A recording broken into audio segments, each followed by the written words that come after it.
which is the tree trimming code amendment. So, All right. Do we need to vote on that? If folks can just say aye if you agree. Okay, all in favor of moving old business to the end of the agenda, say aye. Aye. Great. Thank you. Thank you. So yeah. All right, let's start with this first discussion of public comments. Thank you. Yeah, public comments are for items not on the agenda. There will be an opportunity to ask questions during the presentations.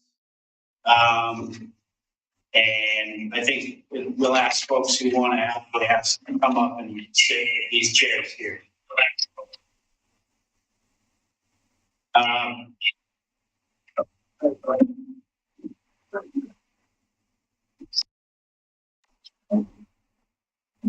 Okay. All right, and with that, Christina is. Oh, that's right. Christina told me she's going to be on the phone, but to have the presenter start presenting from HDR. Sorry. I am with HDR. Yeah. I wasn't aware of that plan, but. Okay. You didn't know that, huh? No. Is this part of public comment? No, this is the item. Okay. Oh, but we didn't do public comment, which is before the discussion. Yeah. All right. Here's the. Public I comment. Start. Okay, let's welcome our first public person to comment. You guys want to take turns, or do you want me to call you up? You can call us up if you want to. Okay, let's start with you, Carla. Okay. Sorry, we have some people hard of hearing in that. You want me to introduce myself or? Yes, please. Okay, my name's Carla Laws. I'm on the Planning Commission. I'm here because obviously we have land use that comes our way. There's been talk by city staff instruction that we don't have a clear tree policy. And I want some clarification and understanding here and more insight, especially applying to land use decisions in the future. So, and that includes, master plans of parks, that includes land use applications. And I just wanted to see this combination of us to get together to get more clarification on that. So thank you. Thanks, Carla. Yeah. So we're introducing ourselves and we're saying why we're here. So go ahead. Okay, I have no idea what you said. Okay, I'll start with the public service announcement. I haven't heard a thing in this room. And I, about 10, maybe it's almost 15 years ago or more, that was almost cut down when they were going to be doing the other walkway, and it was stopped. Fortunately, halted by the Marine Corps because that is such a sensitive area to grow those trees back. You can't mitigate it. It's not possible. And our wildlife, especially our raptors and the birds along our river, need that habitat to survive. They will disappear, they will die if they don't have that type of protection. The undergrowth that's underneath there's rhododendrons. Let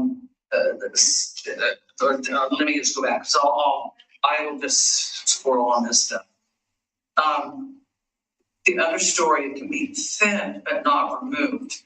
There's such involved species down there and endangered species such as salmon, steelhead, and lamprey. They all use those edges for their immature fish and the juveniles going through. They need all that leafy matter, the detritus matter that's just as important to them as the shade and dead woods. So I really think we need to very, very consider the wildlife. Underneath there, that area is starting to get cavities and trees. So that's perfect habitat for owls that live amongst our river. We don't see them, but they're there. Well, maybe at night we might. But the hawks, we all see the osprey that nest up through there. And they need that protection just as you need that around the cove. Because as soon as they get just even a little fish, they're chased, and that's their own protection. The heavy soils in the area, we should really consider, especially during this climate change and all the destruction and heat system, we need to save every substantial canopy that we have, and that along the river is so important.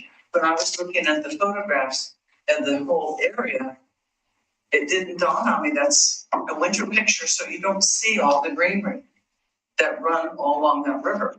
And if you're walking along there, you can see through it. You can trim it up if you need to, but you can't remove it. It's too important to the walls that are there. The basalt walls are grown into the basalt walls. I would assume that when you take out live trees that have been growing there for decades and decades, you're going to compromise your wall. So some things are just left to be there, appreciated. You can thin them. You can also put informative information why those trees are there and what it's doing to our environment. All right, I know I'm supposed to always just try to stay within my minutes, and that's something we've never seen me ever do.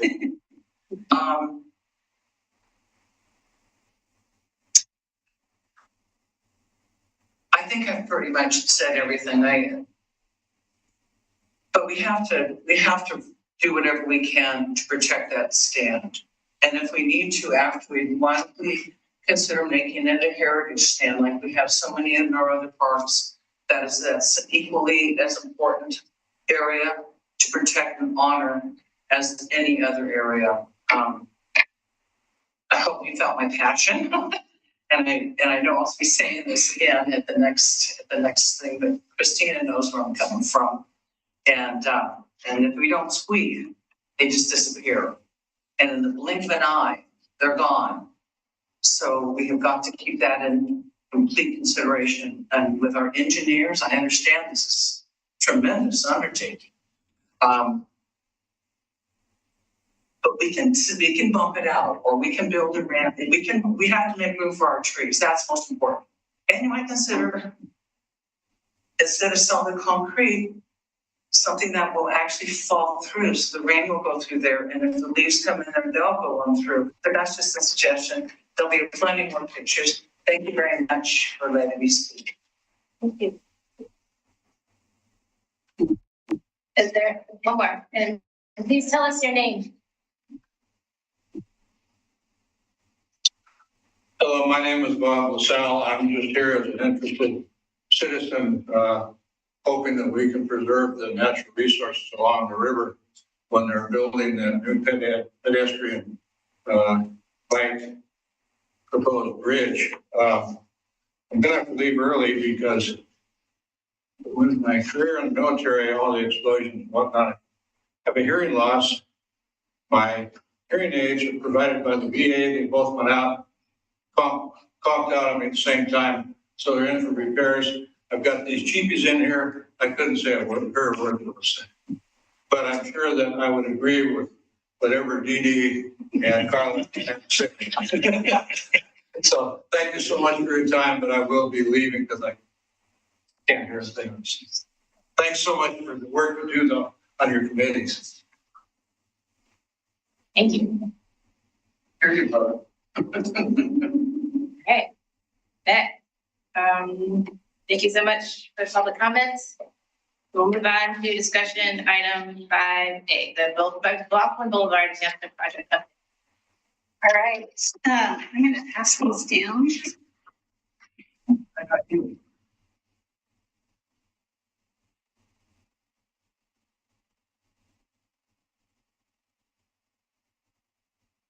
Oh, okay.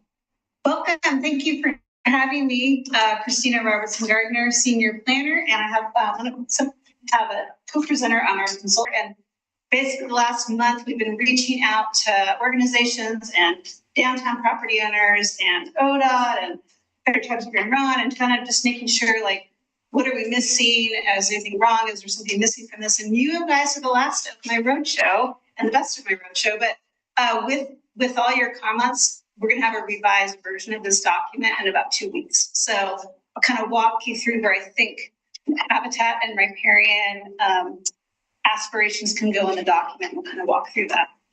But 1 second. sure, I think there's audio setting that needs to change. okay.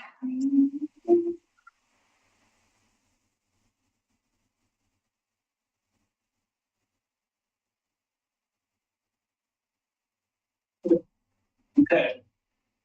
Thank you. I think this is good as it gets. Okay. All right.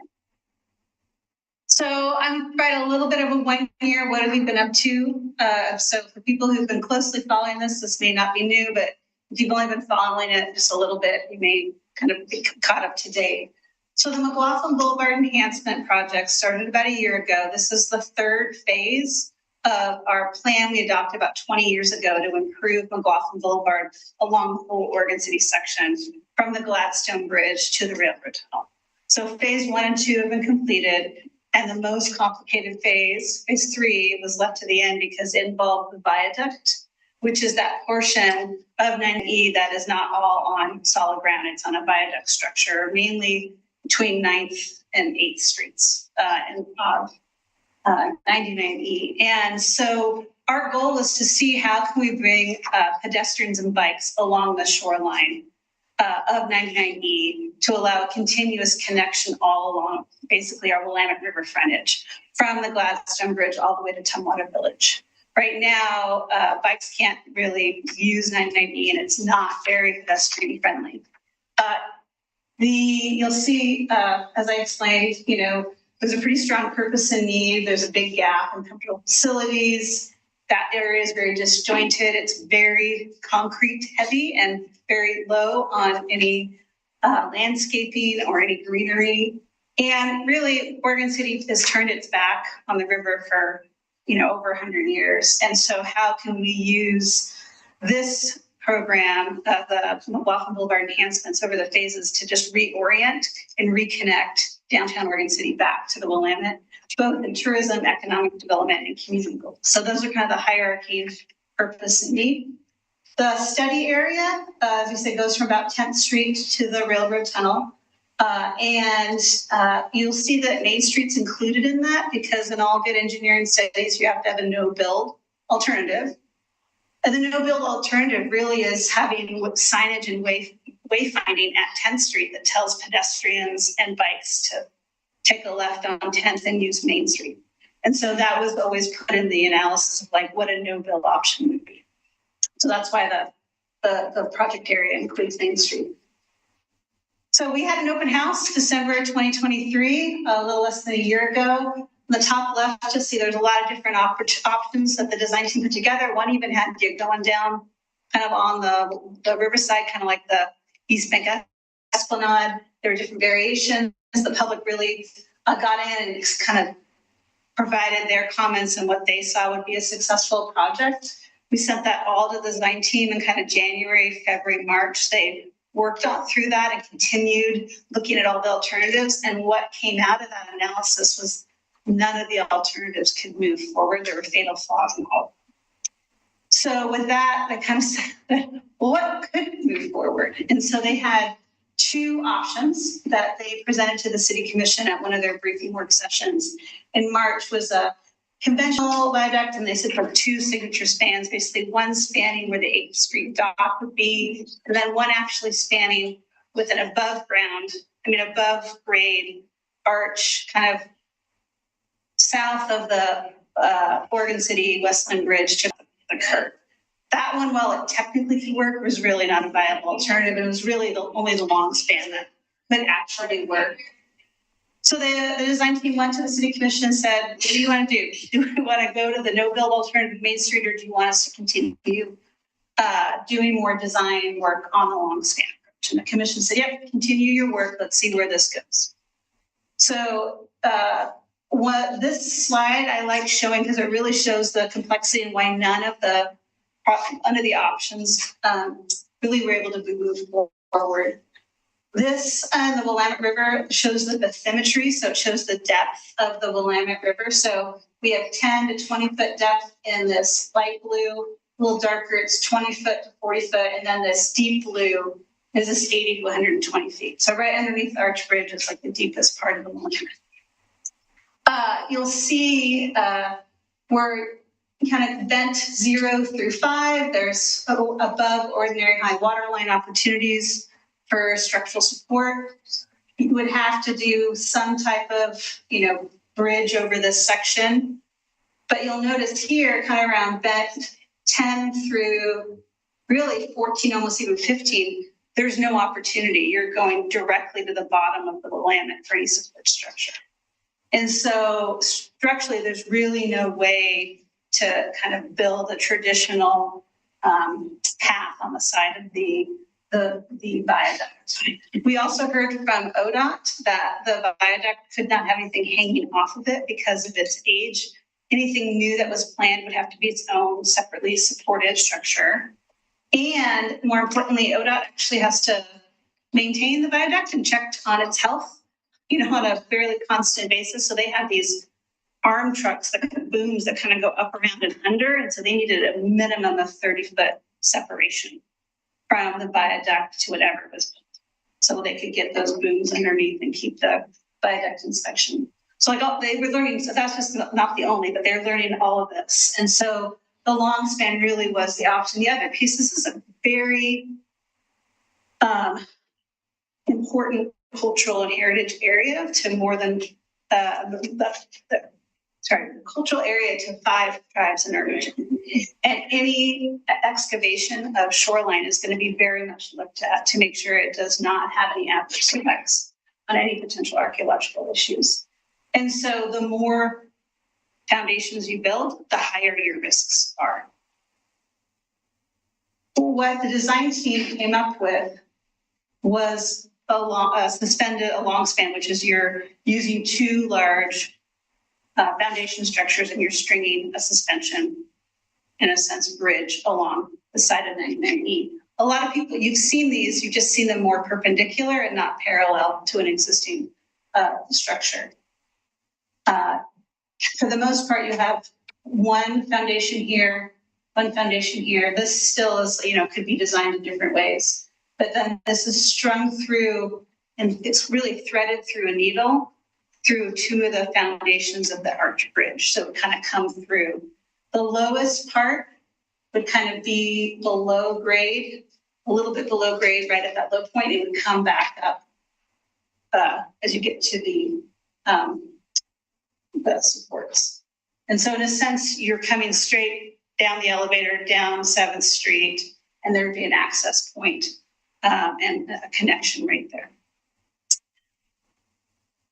Some of the reasons why the long span was the only option that really could be moved forward, I kind of explained: minimizing the foundations, the shallow, superstructure, you're really threading that in. And actually, to what Dee Dee was saying, there's a lot of requirements to make sure that when you're that far over in the water that you are not creating shadows. So there would be a very permeable walking surface. Let's see, most of it is done above high water line, which makes things much easier to permit. And then really the 990 traffic disruptions are much less because a lot of this work can happen outside of, a daily movement of vehicles. Let's see, the challenges, you're threading that needle through the historic arch bridge. It is on the National Register, and adverse effects, here's something we're looking at to make sure it's a new structure, not competing with the arch bridge. Sorry, the Volume Control's TV is telling me they can't see the power. Oh. I don't know how to fix it, but I gotta give it a shot. Okay, give it a shot.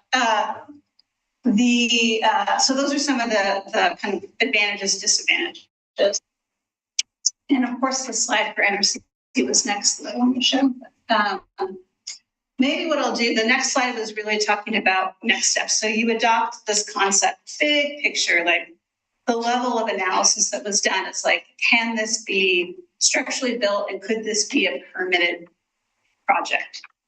And the answer is yes. So you adopted a transportation system plan, you apply for grants, but how do we bake into this document, the goals and aspirations so they become the future scope of work of any future, additional design work?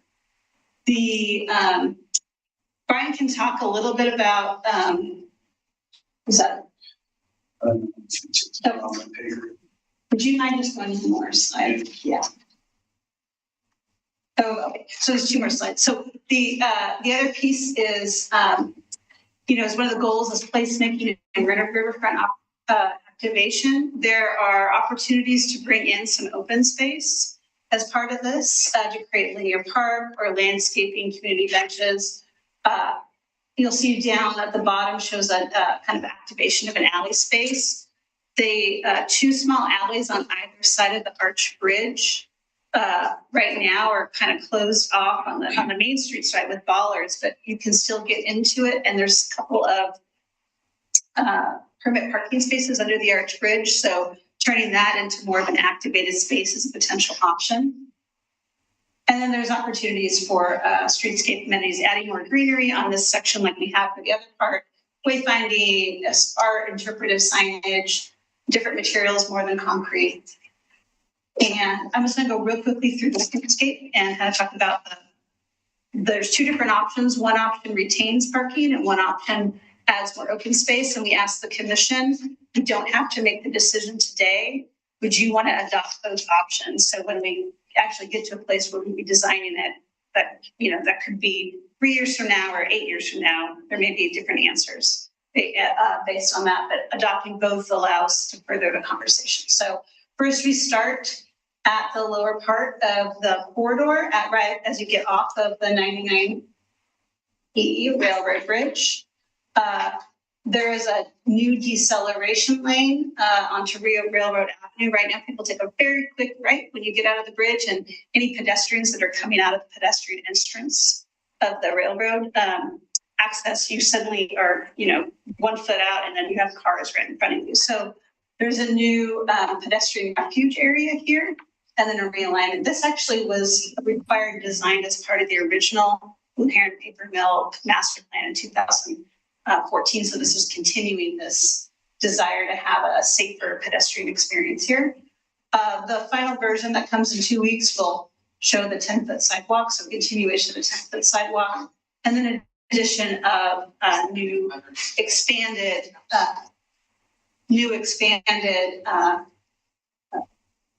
sidewalk bulb outs to really reduce that distance that pedestrians have to cross when they cross Main Street.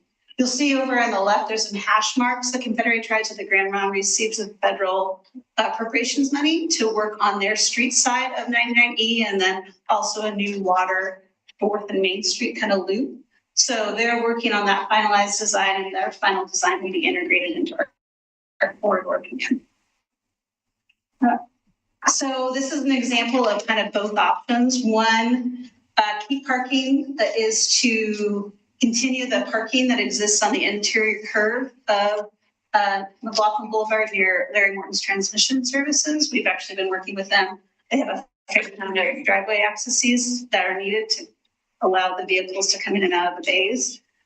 So that is an option for the keep parking. If at a future time, there's not an active transmission shop and the new owners have a different vision, there's an increased open space option. So both are on the table. Though I do know that Larry Morton just sold his business to a new owner and he's excited for a new life. So as far as we know, there's an active, there'll be an active transmission business there for the time being, the foreseeable future. As we move to the 7th Street, as it comes in perpendicular, ties into McLoughlin Boulevard and the Arch Bridge, you'll see both versions kind of take off the Arch Bridge so you can kind of see through it. So it's there, but you can't. It was taken out to better understand. So the keep parking version, there are about, I think 6 parking spaces underneath the bridge. This would keep that. Enhance the pedestrian activated light with new updated pedestrian flashing beacons and all the, what we expect nowadays when there's a pedestrian crossing.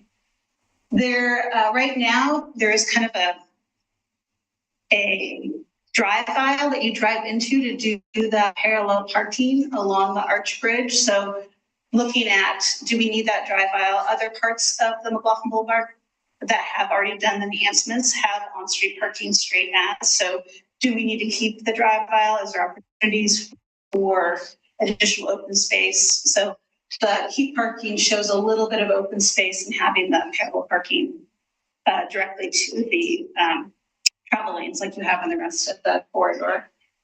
The version below shows it into more of a linear park that would be taking all the parking spaces out. So, and then what you see there is really removing the parking underneath the arch bridge, turning that into more of an activated plaza, and then really having a direct connection down that alleyway, crossing over 990 and direct access to the new ped path. So really what I'm asking the NRC and the PRAC tonight, but the NRC specifically for this question, is we have a lot of next steps. If this is adopted and we get a grant to do more design refinement, then we go from this could be a permittable project to like, how is this designed? And I'm going to turn it over a little bit to Brian to talk about how environmental concerns and aspirations were thought about and this conceptual design and kind of the next steps. And if you move forward with the grant, is you've got kind of next steps design. And my big ask, as Brian is talking, and we'll get to that at the end of the presentation, is if you look at page 50 of your document, we have space and we can steal it. I've already asked to steal it, so 19 told me I could. 50. There's some white space. I think it's important under maybe a headline that says riparian shoreline and habitat considerations. What are like 3 sentences that talk about permitting the Army Corps of Engineers? They're going to have their own permitting requirements, but what do we need to bake in as we tell our design team to start thinking about the design? So I'm going to talk a little bit about. We already listed all the comments. You made that easy. Let's maybe like what the design team is thinking about when they're looking at the long span. I mean, there's a lot here, right? I mean, the obvious, right, for people in this community, right, is all the historic resources that are in this area with the bridge and the historic buildings and the walls and even possibly the electrical tower. So we're considering that. Obviously, you have the river there, right, which you have a healthy sturgeon population living there, healthy salmon populations migrating through, a healthy riparian area, offering benefits of the riparian area offer. Don't need to go into that whole thing. We have a very rich cultural area, pre-settlement cultural rich areas that were weighing heavy on people's conscience as we were looking at options and opportunities. Sure, there's a bunch fill there, but you get down below the fill, and certainly, there's potential impact resources there that are, irreplaceable resources. And then, some of the other issues. So as we move forward, we'll have to investigate these issues more. We'll have to determine which resources are actually eligible. We'll have to go through a process, either with FHWA or the Army Corps of Engineers. As we go through a permitting process, right? Both those federal agencies would be what we call a nexus, either a funding or a permitting agency to move forward. There'll have to be coordination with ODOT and we move forward. The Coast Guard or the Navigable River, they're going to have a say in what goes where. They're going to be interested in it. So as we move forward and we better understand those permitting requirements, we'll be able to further refine the design to minimize impacts or balance the impacts to the various resources. And I think what you said is spot on. The riparian efforts or the riparian areas certainly do get protection. As you look at it from a fisheries perspective, but the real protection for the riparian area is going to come from the community's stated goals and objectives and how they implement those. Okay. All right. Okay. Well, I'm going to say I like 2 slides left, then we can have more of a conversation. So for PRAC tonight, the document identifies the area where additional placemaking or open space can be added. We have a lot of options, and the community talked about, the City Commission really was interested in placemaking and connections back to the river and connections for, a lot of our walking and biking opportunities, both north of the river, north of us and south of us. So this is kind of this hole in that whole really Willamette River corridor of pedestrian and bike connections. But are we missing something, or it's something that PRAC, has a lens on that you think that would be important to bake into this document? So that's kind of the ask, knowing that it's really a big concept. So nothing's really determined now. We just want to make sure we're not missing an important lens. So the next steps, this is actually going into the transportation system plan. It'll be going in front of the Planning Commission on October 28th, and then to the City Commission in November. Because the world isn't fair and things don't happen sequentially, we also are simultaneously applying for grants for this project. The next cycle is a 3-year grant cycle. So if we wait, we have to wait 3 more years for the next grant cycle. So we're trying to simultaneously apply for the grant. And we're going to be breaking up into 2 different grants. One is a streetscape design and construction grant, which would look at improving the streetscape on the non-viaduct portions. So a lot of it would be, in a sense, kind of the city side of the inside curve to boost streetscape improvements, to kind of match the work that Confederate Tribes of Grand Ronde and Tumwater Village. So we kind of have matching improved on both sides of the stream. And then continuing design work on the long span. So we kind of are trying to do 2 different grants. And so one of the big pieces is having a document adopted as part of the grant, as part of the grant, because the granting committee needs to know that this is a preferred alternative by the community for the next step. So in a perfect world, we'd be applying for grants in January, but we can't do that. So we're working kind of parallel path. So I'm going to take it back to this question and the PRAC question, and really open it up to everybody to have a conversation. Brian's here, and I'd love to get some aspiration that I can tell our design team to add to the document.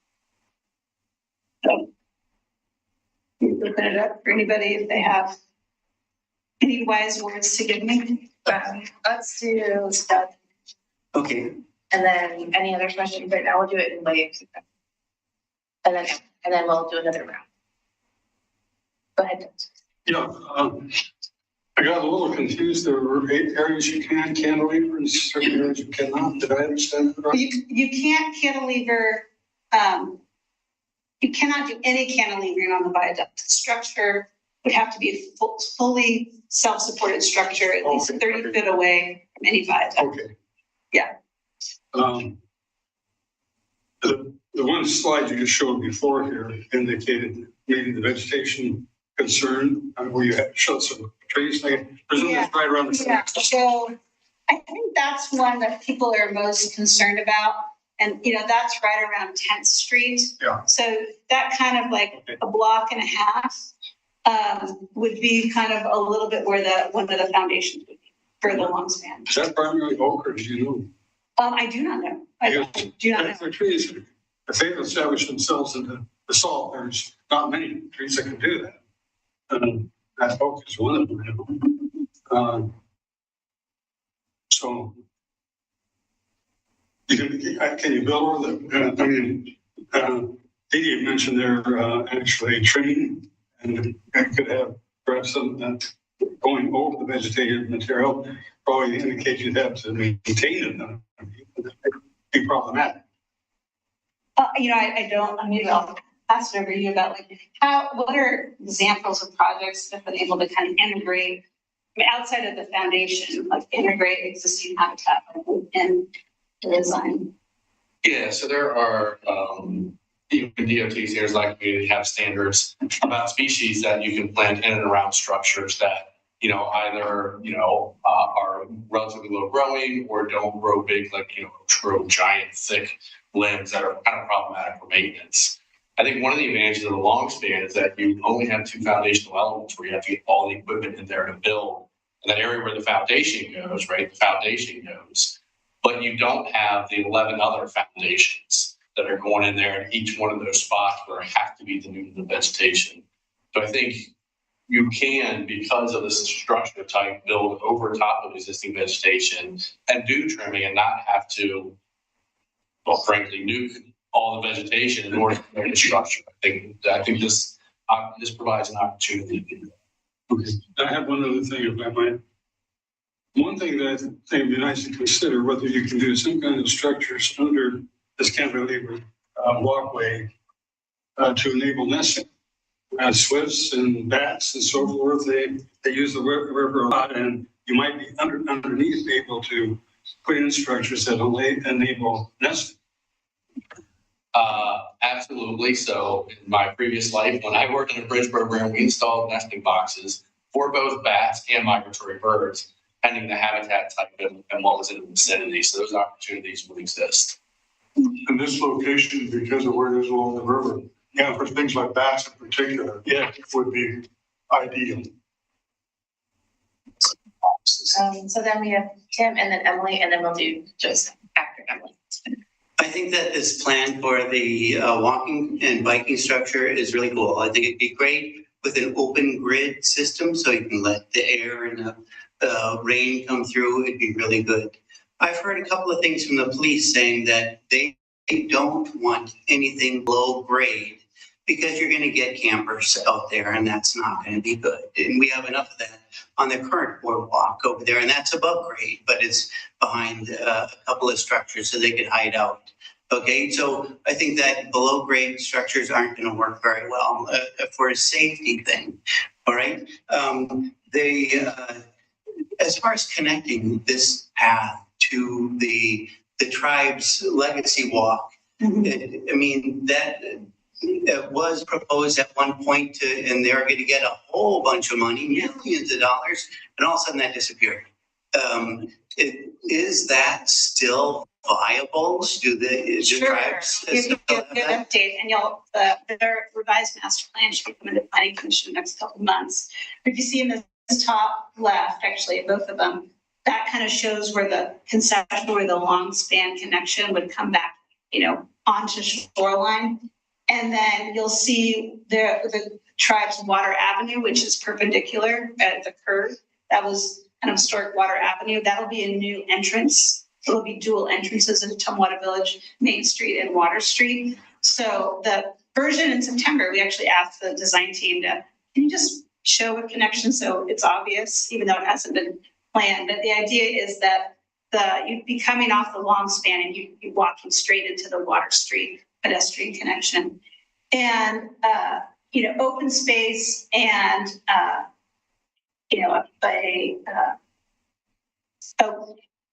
river walk or open space connections all along the shoreline of the Tumwater Village is envisioned as part of their, either is it their own public, private in the future. That's still kind of a future conversation. I think what Confederate Tribes of Grand Ronde really wants to do is get their kind of legal entitlements resolved with their master plan, and then they can kind of have those conversations. But open space connection is part of the master plan and their goal, but the specific design and is it public, is it private, is it public-private, that's all to be determined as we move forward. But yes, the long span would connect straight into Water Street. Very cool.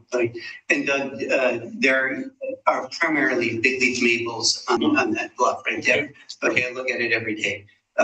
So a couple other things on this. As far as connecting all the way to Railroad Avenue, that is the most dangerous intersection for pedestrians in the entire city. And I think that the whole project should stop at Main Street, because where does it go after it goes into the tunnel? It goes along the place, and I think that this path is great because we're advertising it for families, for kids, for people with strollers.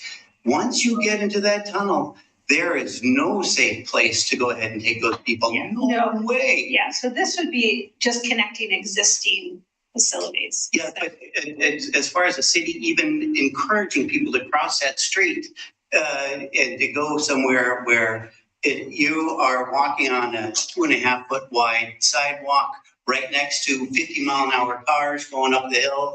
Well, there is no connection on the Tumwater side.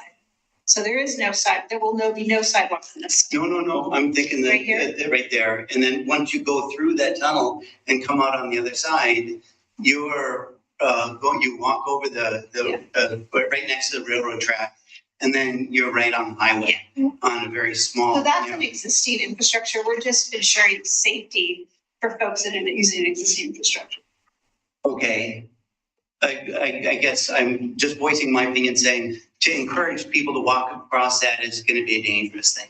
All right. So we'll move on. But so one of the things I also saw on the Highway 99 on the riverside is that you're encouraging pull-in parking with 9-foot wide parking spaces instead of parallel parking like it is right now. According to page 42, you have. Sorry, is this section or is it the curved section? No, it is further north, right there. This section. Okay. Yes, it says. So this is the same layout that exists on 14th and 15th Street, like in front of Active Water Sports, and so that's the same layout. Pull-in parking with 9 foot tall, so that's wide, not as wide as a car. Yeah, so Okay. the design is to replicate the existing on-street parking that exists All right. on McLoughlin, kind of 14th and 15th Streets. Okay. And then let's see, a couple other things. So do you have any plans for the pedestrian biking proposed bridge that is? So our design team, we tasked them. There was 2 locations of the pedestrian bike bridge that was proposed by ODOT. One is off-site. It would tie into Tumwater Village on the south end. So that would just be, connecting up. The other is right around at 10th Street. And so we asked the design team just to ensure the final design. And there's a key in here, like the long span could connect up to a pedestrian bridge that happened. I think it was just a little north of 10th. Where that pedestrian bridge would be. Mm-hmm. Okay. And then again, one of my biases is that after walking up and down the riverside where the current sidewalk is, I'm assuming that'd be taken out. Is it going to be taken out? It would be, well, it depends where you are. So it would be part of this area in green would be the sidewalk. So it would be a brand new pedestrian section. Okay.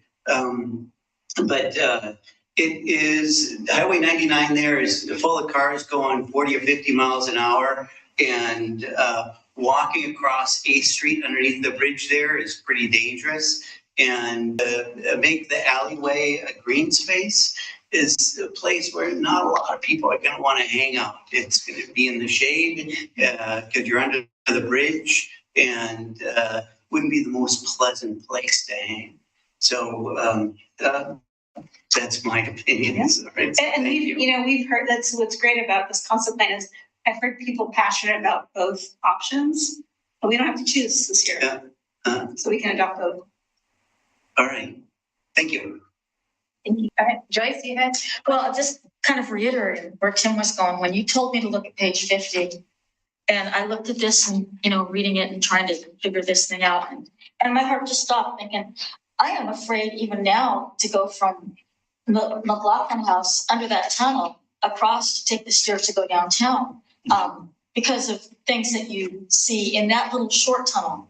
And I had somebody the other day say, you never take that tunnel that's, at Railroad Street that goes, what Tim was talking about, taking that long tunnel, that can be pretty frightening. But when you open out at that other end, it is so scary. Those cars coming at you 60 miles an hour. I walk all the time. I walk the city all the time. I don't walk 99 because the cars are going too fast. But I also, those tunnels, and I can understand the police's concern about those underground pathways that are hidden, and you never know, what coyotes are going to be hanging out under there. Not just people. Sorry, I skipped Emily. I'm so sorry. Okay. I just had a clarifying question. So it's kind of hard to tell here, like the vegetation that exists under this proposed area currently. Here. How high does this proposed structure sit above at the lowest? Like what is the what is the elevation, I guess? That is a good question. Hold on, I'm gonna go back. So are you asking, like, what is this elevation right there? Yeah, like how far? I know that, it's not a flat surface that it's sitting above, but about how far from either the water or the basalt is the platform? So for the most part, from like how much above, like what's the height above? So in a way to ask it, how big is the open space? Yeah, what is the difference between like the platform I think and then the?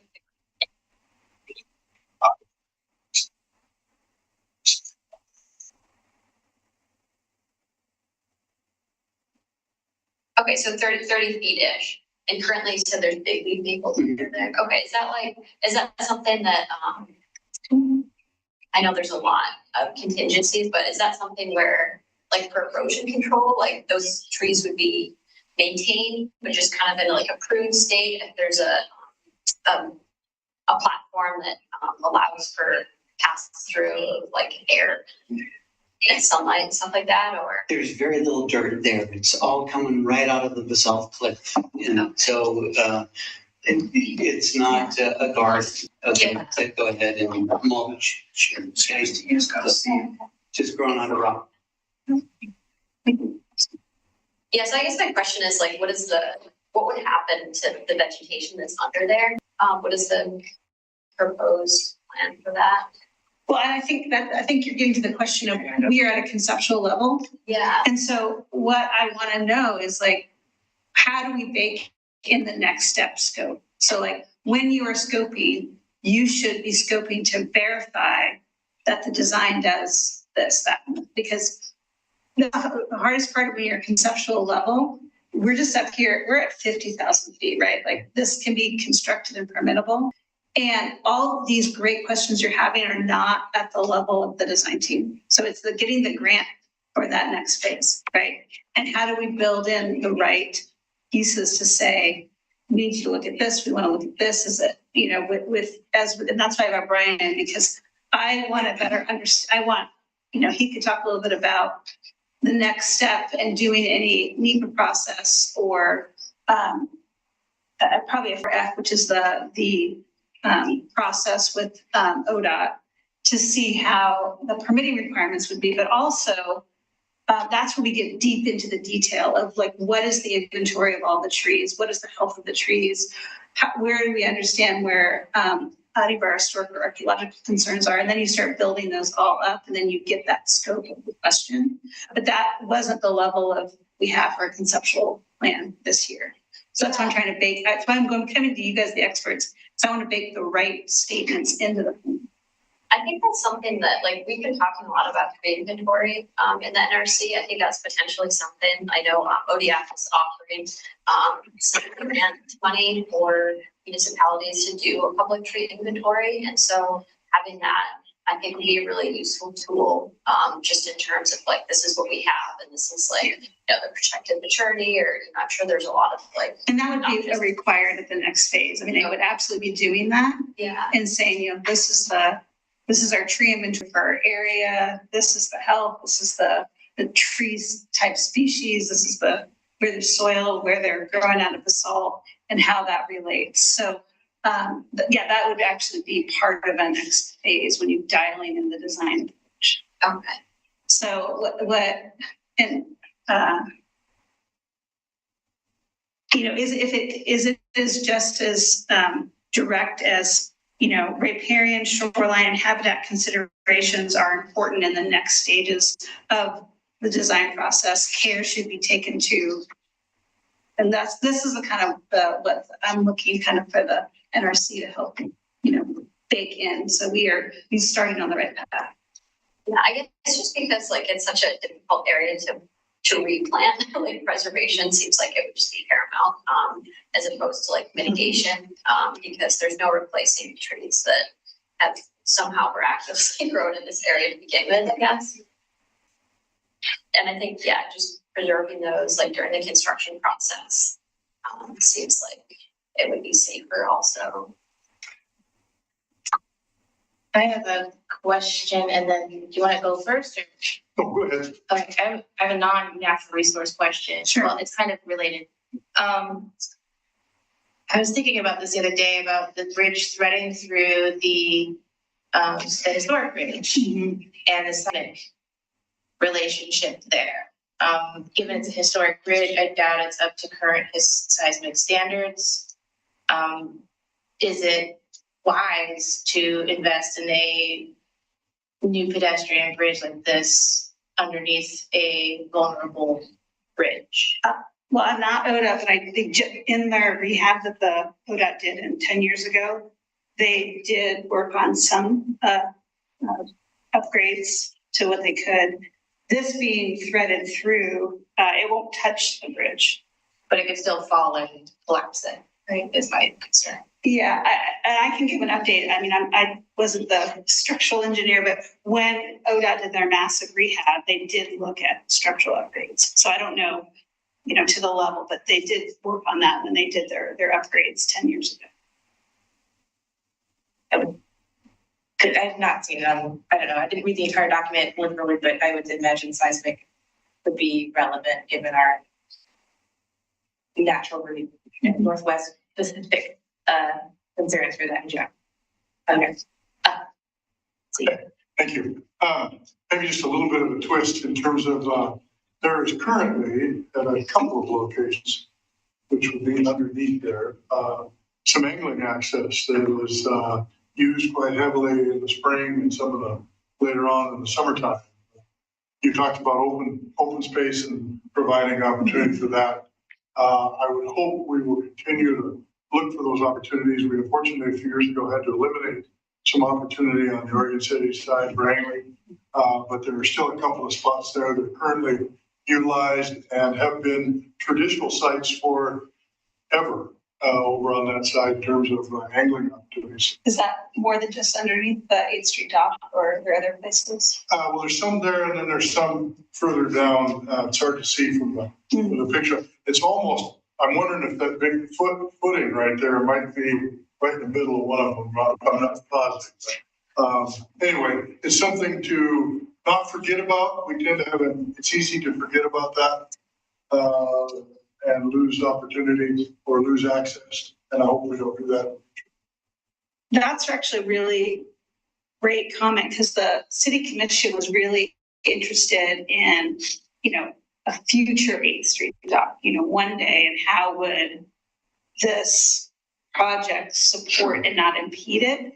So I'll double check to see that we have a sentence on that. Okay. But it was about actually giving access to angling. We've provided access, the city of West Lynn provide access from the other side when we lost some on the Oregon City side. That'd be great. And it was utilized. But I guess just to be sure that it's thought about, because it's easy. Every time I go to a meeting, we forget about that sometimes. Yeah, currently, it's just a footpath that you have to access by jumping over the fence right at the end of 10th Street and then walking down a very narrow, precarious little path. It'd be impossible to make it pedestrian safe. No, but fisherman safe, that's all. But could you get it from an 8th Street dock kind of an option? It's just something to have as part of the overall planning. Are there questions, Dave? And then Ken. Yeah, I guess I'll just echo what Emily said from the NRC. Like there doesn't seem to be a lot of gray area as far as what we would recommend as a strategy of preservation. Preservation is paramount over mitigation. Yeah. I did have just a question. How you talked about a 30-foot setback for DOT access. What are the limits? It's not a wide river. What are the limits as to how far this design can intrude into the river? And how flexible can the design be with only 2 anchor points in terms of, skirting out or tucking back closer to the 99? Go back to that. Oh, I'm wrong. I apologize. Here we go. There.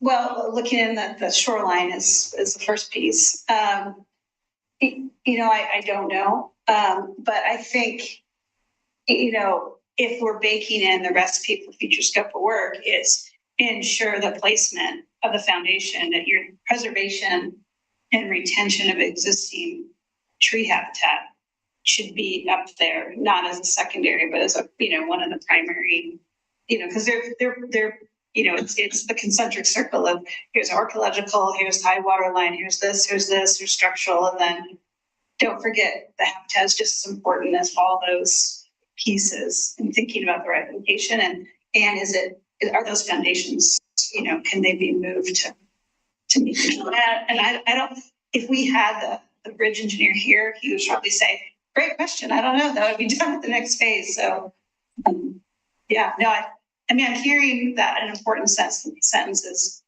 preservation of trees is paramount over mitigation in designing the foundation locations.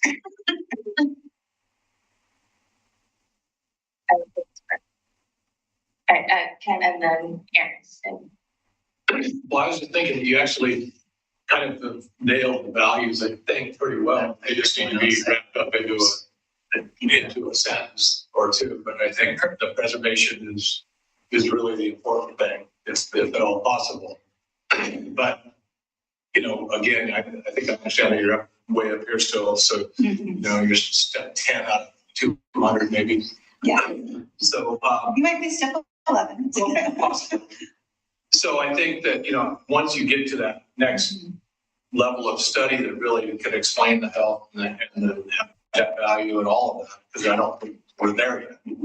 And so just kind of preserving what we've talked about as far as the values of the area and call it good. And then move to the next step.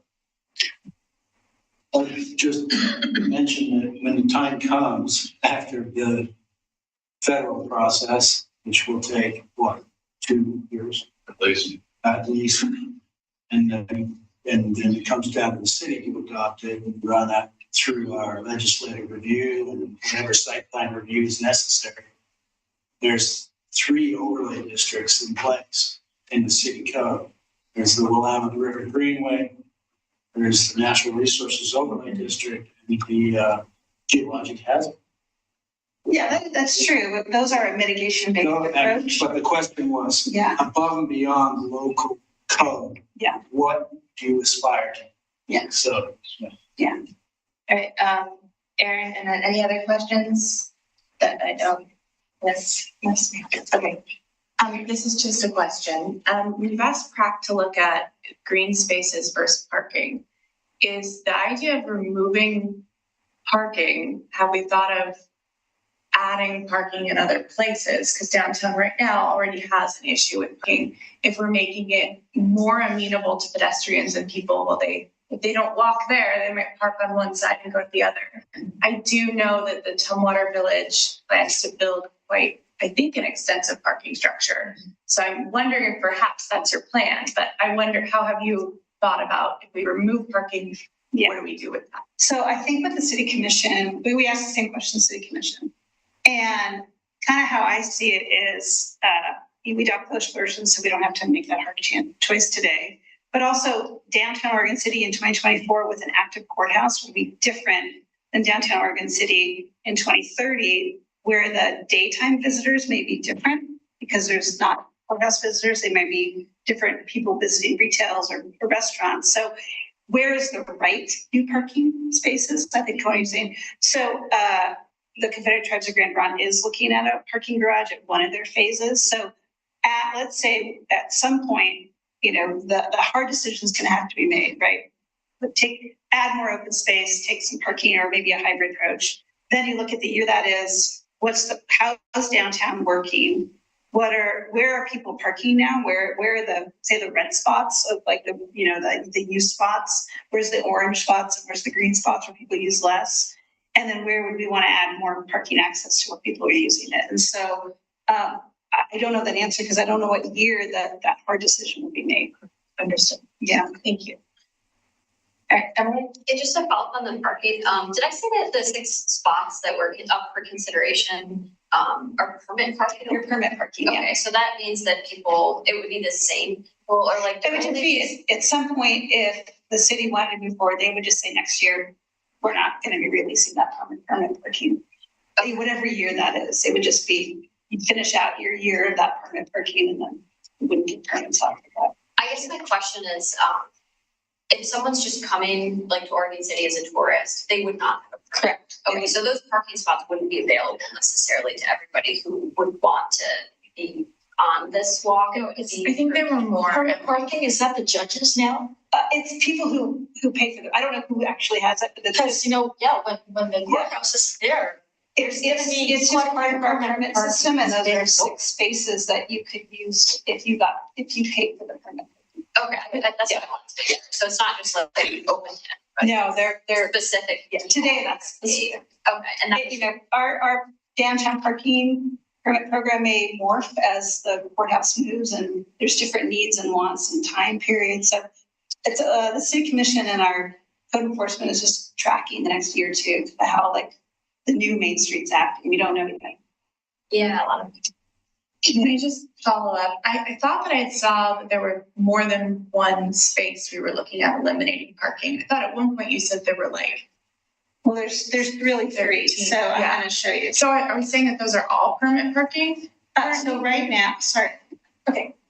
So this area right here, there's a couple permit spaces on the interior of the, those are some permit spaces. Okay. Some of it's public, some of it's permit. It's kind of, and then some of it is loading and unloading where we're using. The other one is there's public spaces on the riverside, and I don't know if they're permit. I can't remember. Okay. And then I know under the bridge is permit. Great. Yeah, I just wanted to clarify that it wasn't that if people are just visiting Oregon City, there are some space. But again, I know it's way in the future. Yeah. So it's. And that's the hard part, is just not knowing. We're applying for grants. We may get those grants. We may not get those grants. And so, adopting a plan is continuing the conversation. As this is, an alternative we'd like to. Any more questions from NRC or PRAC? So where are we with 3D parking? Can't we do this whole sidewalk with, if they can build rockets with. Well, they have said that the span is actually very conventionally built. Like once you build the foundation, you're like threading, you basically make the span off site and you're threading it through. So in that sense, it's a lot easier once you build the foundations. Samantha, I think it might be worth noting, I see that someone from our public comment area has a question, but I don't think we can take questions at this time, or can we? Is it a question, Pete? Can we take one question from public comment? I think that's up to you. It's fine with me, if it's fine with PRAC. It's fine with the group. Yes, I'm fine with that. We're more of an open discussion. Okay, yes, please. So, just have a few things to say. Historically, those, not historic, but more vintage history, is those parking spots were part of our history of fishermen that would fish on the river for, surgeon. And that, where you see on the map where the water gets very deep, right next to the bridge, was the prime. So those parking spots for along fishermen back in the 80s, and if not before, and their sturgeon, my dad was one of them. And so when I was a kid, like 4 years old and on, I was hanging out right there. So I knew all those fishermen and their stories. So there is something significant about bringing that history and connecting people to the river. It's very important. They used to call that area the Wall because the Wall was where they fished. And that was a deep slope there. And a lot of Native Americans fished there too, and taught the white guys like my dad, to like fish and how to do it and how to use bait and the pickle.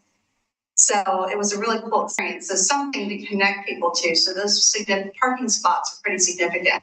And the idea too of the bridge, in a sense, it's going to connect us to the river. And in a sense, it's going to divide what is, past McLoughlin from view. So it's something to consider. And how to bring that together, I don't know, but it's just something to think about. In addition, I get up at like 6 a.m, so I've been like trying to kind of observe the area and kind of picture things. I've been asking a lot of questions. Are we looking at a biological review of the area in terms of the maple trees and around like between 10th and 8th Street? So I think, is that something to possibly consider, like a biological review? There will be one required. There will be a consultation required with Natural Fishery Service, Tennessee U.S. Fish and Wildlife Service that will require an assessment of the habitat. Yes. The reason being is there's been a little, we've been looking at the inventory of it and just kind of asking questions. And what I see there's 2,000 feet along the wood corridor. There's, obviously big leaf maple. There's rhodiola, snowberry, spira, at least 8 native shrubs. Obviously, there's like a clematis, which you can see is invasive, but it's actually a native plant to Oregon that actually brings birds, feeds birds, and helps build nests. So it'd be nice to be able to try to preserve that area as much as possible. There's salmon, steelhead, lamprey that right along the edge. So obviously being considerate of obviously it's an NROD area. So, you're going to build in that area, the sedimentation that will be brought down and how that will impact the river. There's also, let me see what other notes I have. I mean, the woodland forest was like about 2,000 feet long. So it's really something to consider.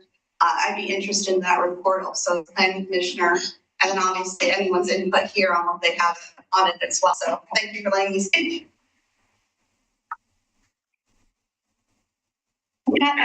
So what I'm hearing, you did let me know, it's kind of 2 important pieces to add to this document. One is acknowledgement of the rich riparian corridor. And maybe I can work with Pete and it will kind of just Carla said is kind of explaining in a sentence or 2, like the resource itself.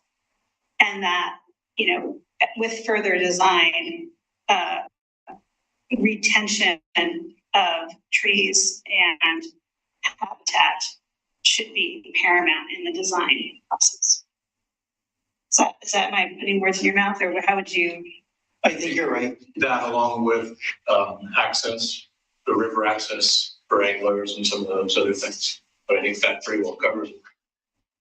And the span might be 2,000 feet, but the riparian area with trees is only probably about a couple hundred feet. Okay, it's in between 10th Street and 9th Street before the viaduct. Mm-hmm. And then there's no trees. Mm-hmm. So you're right on the basalt cliff.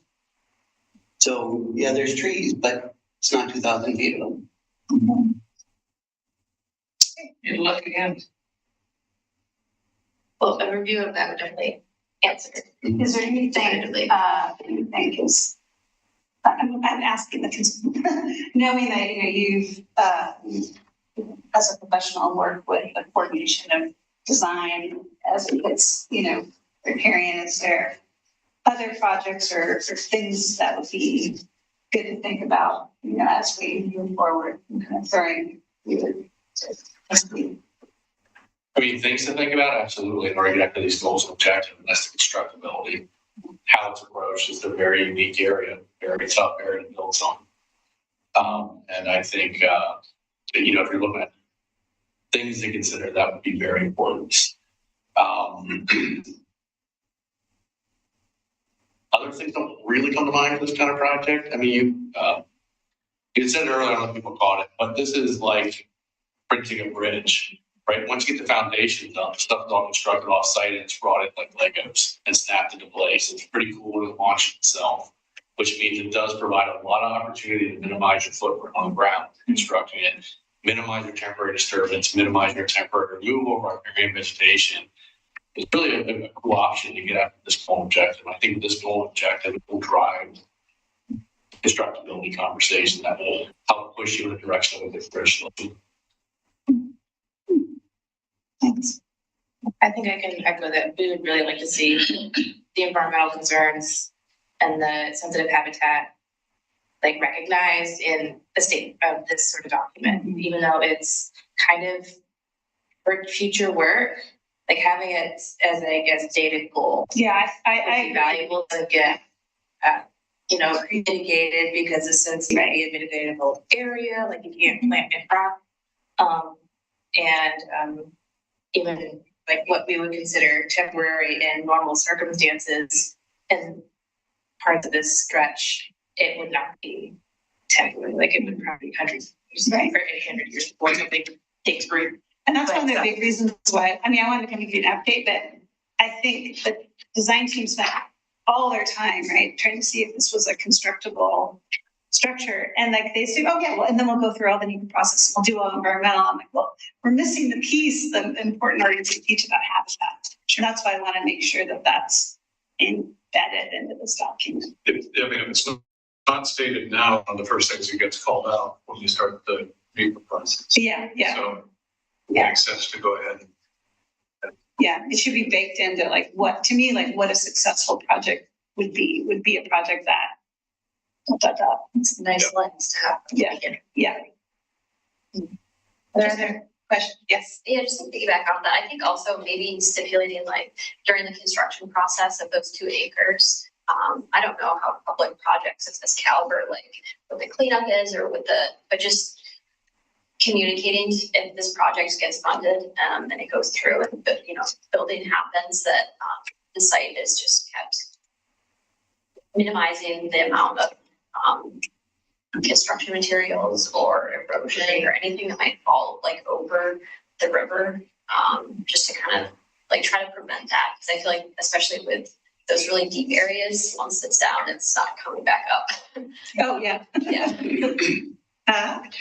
Well, I might, I'll take all your comments and look, I think because we want to get this in the version that goes to the next version of this draft, I'll send what I think I've heard everyone said to Pete tomorrow, and maybe he can forward on to everybody.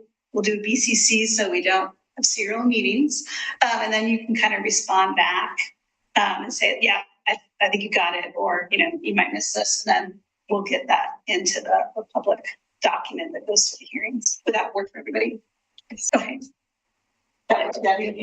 Just an observation, like the fact that this construction and this whole project is right on the river, it's going to have tremendous biological evaluations. You've got a number of listed stocks of fish, and a number of those things will require substantial amounts of work, probably evaluation above and beyond even what we might be able to imagine here. So I think it's, I don't think we'll have to worry that we won't get that kind of oversight and planning with the number of listed stocks that are present and adjacent to. But if the future design team knows it's a value. Yeah. And that's, to me, that's the important part. Exactly. Yeah. It's a mandated value. Yes. Wonderful.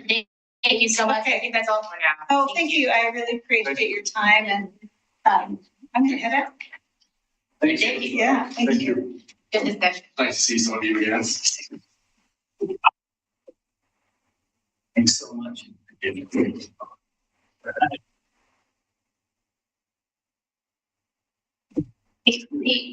Quick,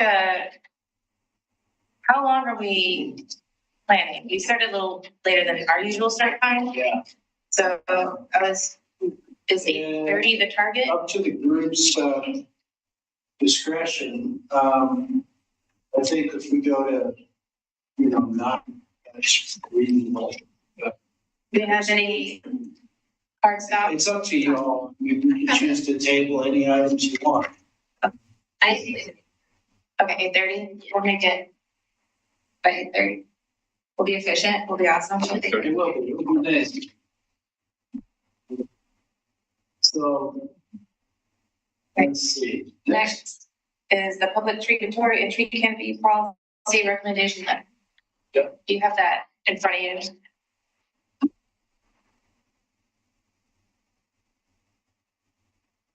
Please do make notes. That's what the hard copy is for.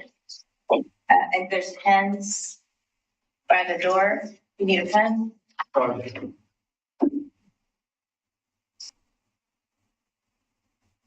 Okay, great. So in your packet, we made copies of the letter that was drafted by the Natural Resources Committee.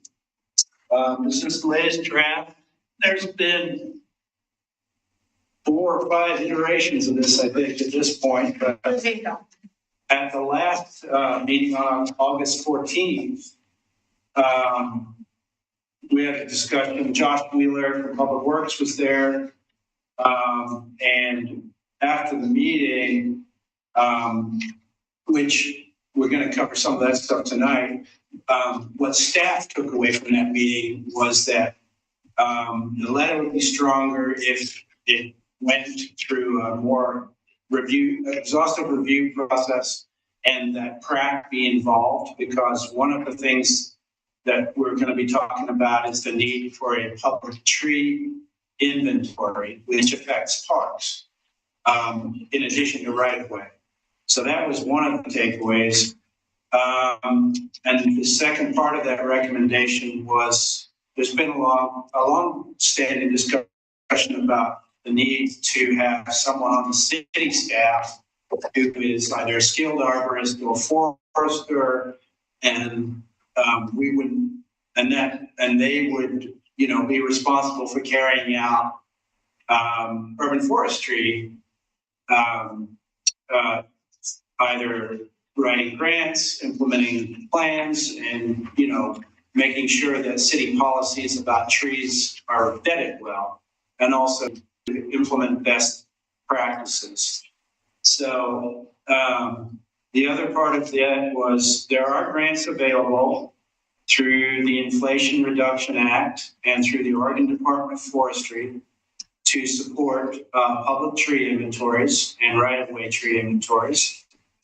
And there are grants to support urban forestry plans and other ways to support tree canopy efforts. So I was thinking about best way to present this, and the letter that is in your packet has 5 questions in it. So I just made those 5 questions into slides, and we're going to go through them one by one. How long have you been working on this letter? 9 months. Yeah.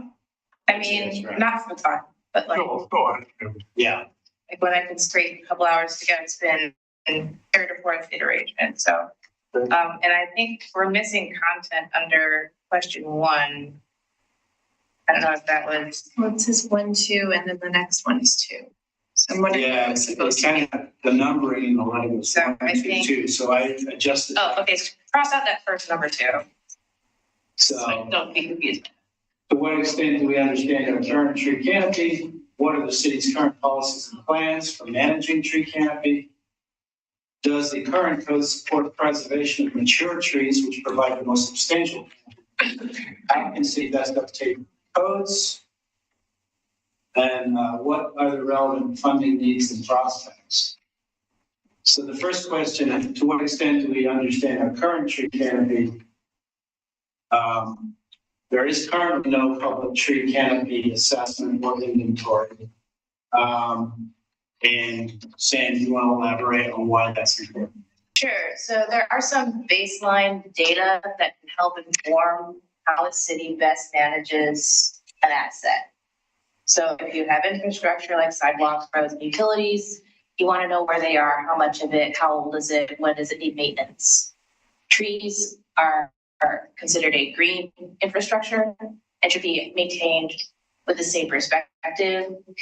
However, unlike sidewalks, roads, and utilities, they are living organisms. They don't always behave the way solid, inanimate objects do. So they have a really different technique, a different approach, specialized training and certifications for management. So we don't have anything like that right now in Oregon City. And so having some baseline information helps you understand what you have to then build on how to manage it prudently.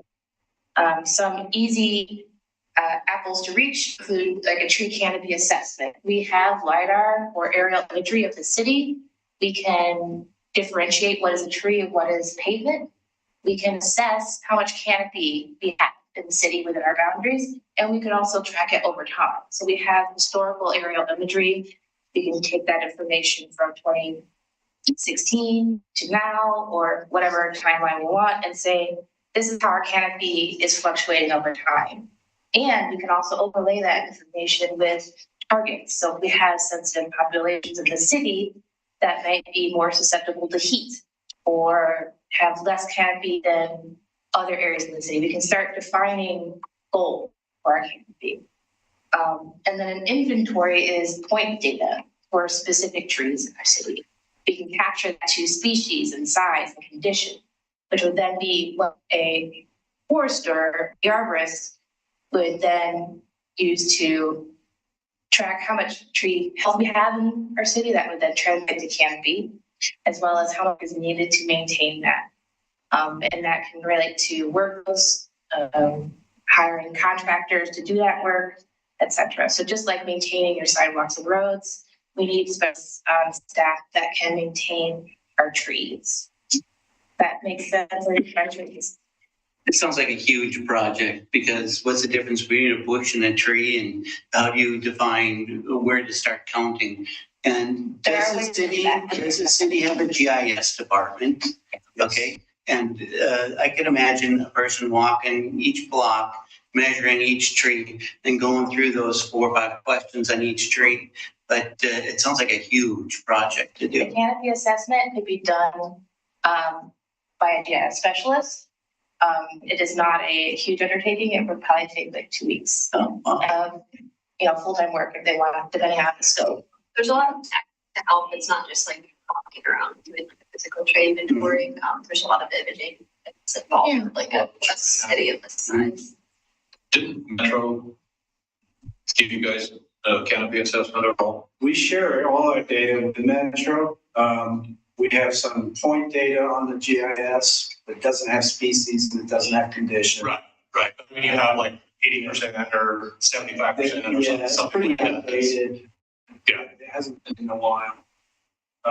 But there's a canopy layer, which kind of shows up as green blobs when you turn it on. And it's useful to a certain extent, but it's a snapshot in time. And how old is that? Oh, at least 10 years. Yeah. There are some apps. The next star's probably really changed over time. It's really true. So these are just baseline data that we can still use, even if it's not current data, it's still historical data, and we can also track it over time, like from the last aerial imagery. Yeah. So I don't know, I forget how frequently Metro conducts their aerial imagery. I thought it was 5 years. 5 years. So they've been doing it for several iterations. You can get a good snapshot or good assessment of canopy coverage, and they can distinguish between height from the ground. So we can know that that's a tree that's like 30 feet tall versus a bush, and based on imagery color alone, because they have different gradients. So there is ways to conduct baseline data assessments with low lift, with staff we already have, with data we already have. And it's just kind of an ask of like, is it a direction that NRC would have to city staff or to council to consider such action, to then base a recommendation for future work in this area? Have a benchmark. And I just want to point out, like, the data that we compile from the 3 departments every year to give to Tree City USA is very basic data, and it's not geographically based. It's just like your workload for the year in terms of trees planted, trees removed, and trees pruned. And so, and that's as far as it goes. That's not even close to attempting to do a tree canopy assessment or tree inventory. That's just how your departments are managing, your basic numbers of trees. That's all that is. And I think there's been some misperceptions about what that means in any given year. So just saying canopy and inventory is something that you can use as a baseline to move to the stated goal that people agree. Right, but right now we don't have any data that would inform next steps to recommendations for hiring, to use recommended policy to manage this asset. That we need the data first, but if we have asked City Council with a recommendation for City Forester, and it was that. So if we have restrictions or limitations on an FTE, well, we have some FTE, can we allocate some time for these low lifts? And if not, there are grants available. So I retired from the city of West Linden, so both as a city arborist and as the Parks Director. And we kind of started with the tree ordinance before. And I think that that's probably the most important thing, is to have some sort of a tree protection ordinance, and then you can back your way into the canopy assessment. And the inventory is probably something that, that's just a huge jump. A street tree inventory would make sense. And you could probably do inventories within each park and those types of things. But to try to do a citywide inventory, because then you have to get out onto private property and that sort of thing. But if you don't have, we had a part-time city arborist that always sat in the pre-app meetings and looked at the development review part of it. And if you don't have an on-staff arborist to do that part of it, that's, you're dead in the water right off the bat.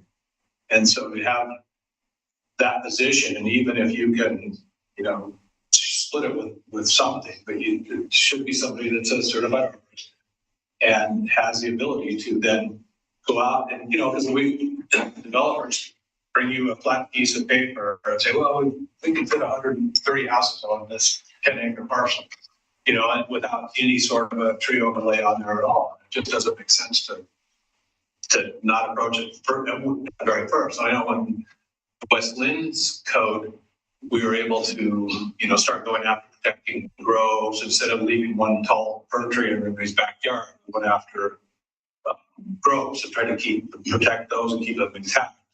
And then, you would have to eventually sacrifice a tree or two. Behind everyone. Yeah, right. Sorry. But also they would also route their roads, try to get the roads to go right through the grove too. So so it's a chicken and egg thing. But when they start counting lots off of a flat, you're in an adversarial fight from the day one. Yeah, I agree. Yeah, it makes sense to have policy that highlights the goal of canopy instead of mitigation to try. Yeah, mitigation should be the last step. Exactly. Yeah. And not the first. Yeah, we don't have that sort of code right now. Yeah, I would start on the code. I think that's the most important thing. Yeah, that's. Yeah, it might help to run through what's on the books now, because. Yeah, so it would be good to kind of review what current policies exist in case you're curious. There are much more than these headlines. So if you have a hard time sleeping one night, no offense to those that left code, this is a good resource for you to really understand what current policies have for trees and tree protections or mitigation. So we got the public tree code, and we also have the development review tree code. I think and then we have overlay districts, which have their own standards. when you're next to a stream or wetland riparian corridor or on a steep slope. And those require land use review. Any subdivision or commercial site plans going through a type 2 review has to comply with that 741, that's the onsite tree. Where the NRC's concerns have been stated is that the code, as long and as detailed as it is, and presents an array of options for developers, and preservation and protection is essentially a voluntary thing. It's not mandated. There is a very clear and objective, I would say, section on mitigation based on which trees and what tree sizes are being removed where, and a proportional amount of replacement trees based off of that. It also allows a certified arborist to state that certain trees that are dead, diseased, dying, or hazardous be removed from the mitigation requirement because they're dead. So it's essentially the healthy trees which are then removed, which trigger the mitigation requirement. So, and I think there's been a lot of discussion about this because of the difficulty of building, but there's some balance that the NRC would like to strike between preservation and mitigation. And I think that's kind of what we drive. Yes. Yeah. So it's much easier to build around a vacant lot than established trees. That's just the truth of the thing. And if we had a stated code or policy that is firm on preservation, however that looks, then it would inform those future development ideas to build around it instead of fair cutting and then replanting afterwards.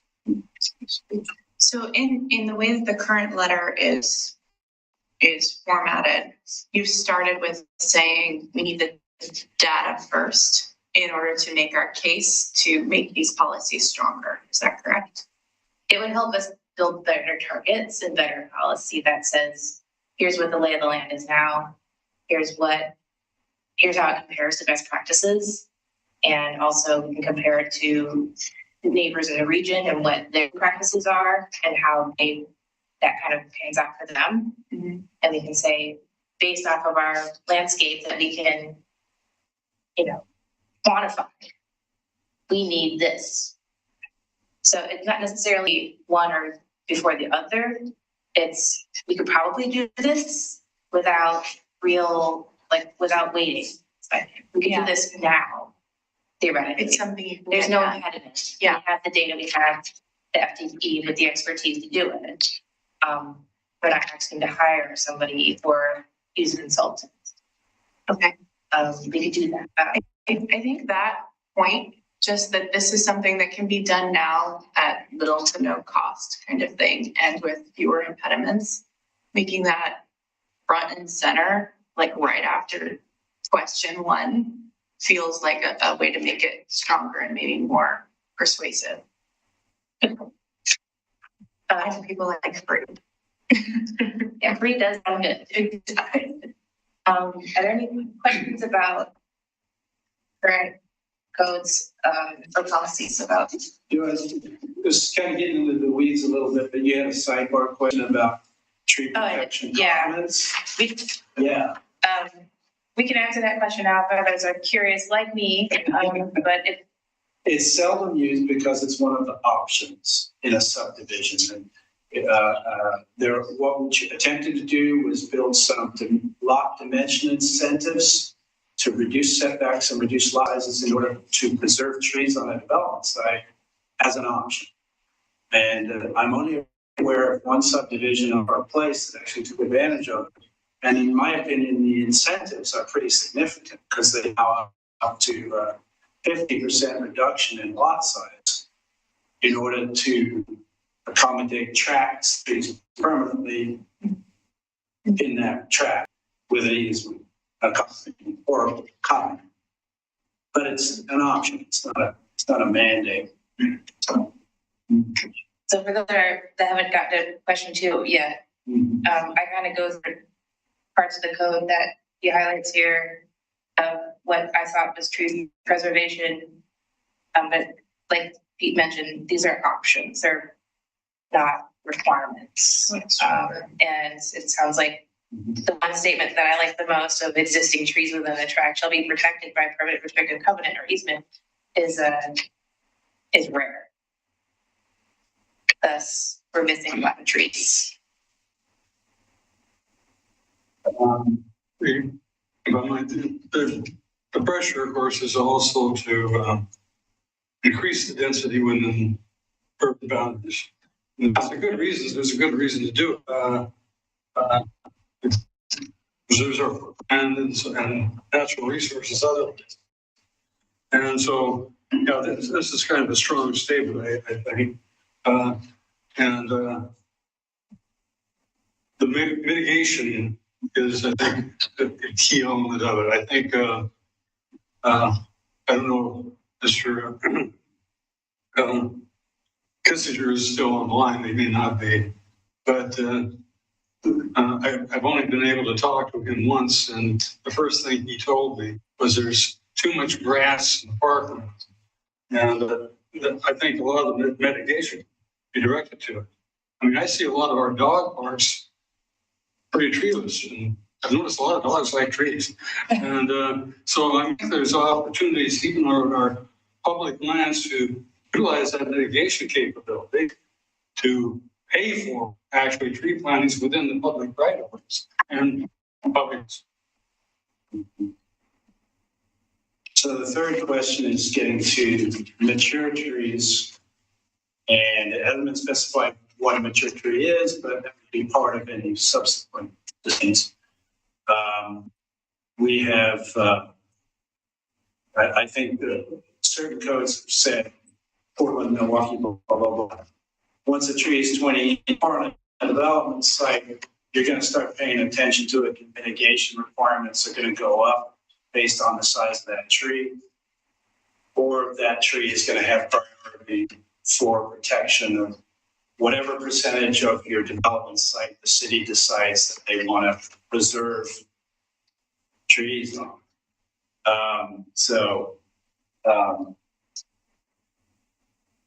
The only thing that we have right now is the mitigation requirement for trees up to over a certain size.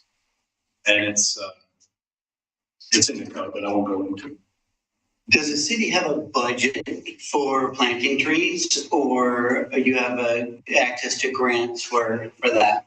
And how does that applied? Is that for city-owned property, or is that or public boulevards, or even in city residential house lots? So we have a tree mitigation fund that is used during the development review process. There's insufficient space to replant all the trees that are required. The priority is to replant on site. The second priority is to plant off-site. And then the third priority is paid into this tree fund, which is in turn used to support the Friends of Trees planting program every year, which usually results in a couple of neighborhood planting events every year. And it helps offset the cost for the homeowner to purchase a tree. And then Friends of Trees takes care of a big part of public outreach and administration and care and education that city staff doesn't have the capacity to do. But is that a couple dozen trees a year? Pretty significant. Like 300? Yeah, we do about 200-300 a year. And the nice thing about that is you have a willing property owner choosing a tree that they want and want to take care of. And one of the tree code changes that was made with the NRC's input was not to require planting in planter strips that are 3 feet or less. However, property owners can still do that They just need to be careful they choose the tree that doesn't create a problem in the future. So, Friends and Trees also plants on, like in parks. So it's. and they do parking, yeah, in schools too. Yeah. So that's a very flexible program. We like it. We don't always know how much is going in any particular year because of the development. We can't anticipate. But, it's been tried and true, and every year it doesn't affect the capacity of Friends of Trees to plant 100 to 200 trees. It's just it varies. So, any more comments on the mature tree, please? Does anyone have questions about what a mature tree is? I can define that, but I think we can kind of conceptualize what a adult tree potentially could be. Four was, how can the city best update codes or policies for better tree canopy protection? And I think we've already discussed a lot of these. More robust tree code, urban forest management plan. We have a handful of policies in our comprehensive plan about tree canopy. The city commission has a tree canopy goal to preserve tree canopy, but not a quantitative goal, which would typically be part of an urban forest plan. And then you want to talk about industry standards. That means. So yeah, arboriculture is like plumbing, electricians. They have professional standards that they adhere to for both practices and safety. So we would recommend that any new code align with those practices that are vetted internationally as well as in the United States and our neighbors. So there are practices that are updated and vetted within the ISA, National Society of American Foresters, International Society of Arborists, and they vet these practices amongst themselves, and they publish papers, they publish white papers, and then conduct trainings. So there are ways to receive this information and to use it to update our code and make sure it's aligned with industry standards that have the best recommendations for health of tree, how trees are affected in construction and development, and also long-term projections for how to best plan for trees. So trees will grow eventually, you let them, take care of them. Making sure that you have adequately planned for that before you plant it is crucial for survival. I will make a note about what hazardous means in the arboriculture standards. If hazardous refers to the tree and the target that the tree or parts of the tree might fall on, and whether that target is valuable or not, and whether that target can be moved. We have a separate concern, and a lot of cities have that, because tree roots raise sidewalks, and the way that our street tree code is written right now, it refers to a tripping hazard due to a tree root making the tree a hazardous tree, and therefore the tree, regardless of its size, only needs to be mitigated 1-for-1. And that's been a long-standing code requirement, and it has the support of a lot of people, including people who've had to pay $20,000 in sidewalk replacement for tree roots. They're on a fixed income, and they're facing all the liability. So balancing that risk and liability that the homeowner has, because they're responsible for that public tree, with the need to preserve some portion of the tree canopy in the right of way is a delicate balance. I feel that NRC would like more deference paid to the tree condition using a typical arboricultural standard for what a hazard is, while, recognizing that liability and risk does occur, and there's a lot of code enforcement on sidewalks because of it. So. Can I ask you a question? So Yeah. if there's a tree root that's looked at the sidewalk, then the tree is deemed hazardous? Yes. In essence, yes. Or the sidewalk. Yeah. Yeah, that needs some work though.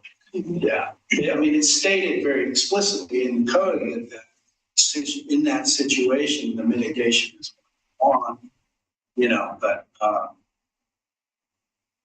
the evaluation of alternatives to removal is not a high bar there.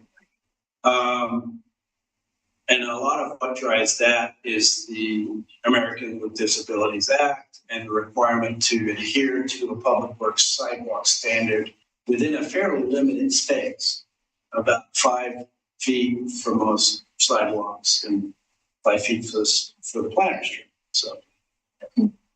Do any of these codes apply to trees in front or backyard? Yeah, we currently don't regulate removal of trees on private commercial property unless you're in an overlay district. So unless you're next to a stream that requires a right corridor protection or a steep slope where removal of the canopy could destabilize the slope or exacerbate a slide area. And that's been in the code for a while. Commercial property redevelopment, whether they're doing additions and that sort of thing, they have to comply with the Chapter 1741 and replace any trees that are removed due to non-residential development. But we stop short of regulating private residential property.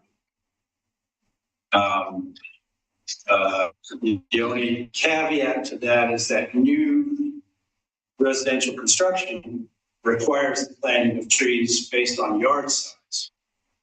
So new trees do have to be planted with a new building permit. And that's a requirement in the residential design standards. So along with having good looking garage doors, you have to have a certain amount of trees planted. Do you have a separate code? I mean, do you have a community development code and a municipal code? Or how does that work? Well, the tree regulations are Title 17, which is the zoning section, if you will. The municipal code. And it's all within it's not separate, right? It's not a separate. Yeah, I live in like those different 14, 12 setups. Right, yeah, I noticed that. So then your community, your residential design standards then? Yeah, that's all in Title 17, different chapters in there. Title 12 is essentially the public streets chapter or the public areas chapter. So that's where the street tree code resides. The land division section of the code is Title 16. So there's a lot of interplay between 16 and 17. But it's all within the same. It's all within the same one code. Yeah. Okay. That makes it easier. Yeah. Well, you have to find the education. Yeah. Where does that fit? Yeah. Over the 6 There's no like, this is the tree code. This is how you can separate from all these different contexts. It might be difficult to navigate. Sure. When you have this line of But correcting it is easier because only dealing with one code versus. Oh, yeah. Right. Good point. Yeah. If we had a separate development code. Right. Yeah. So given our time here this evening, where do we go from here? What do we? There are, so the last thing, that's a great question. The last thing is there are funding options. If there are limitations in the staff time and bandwidth, there are grants available that the city could pursue to answer these questions, to hire a contractor or consultant to do the work. And there's zero match. And a lot of the work that is proposed, we could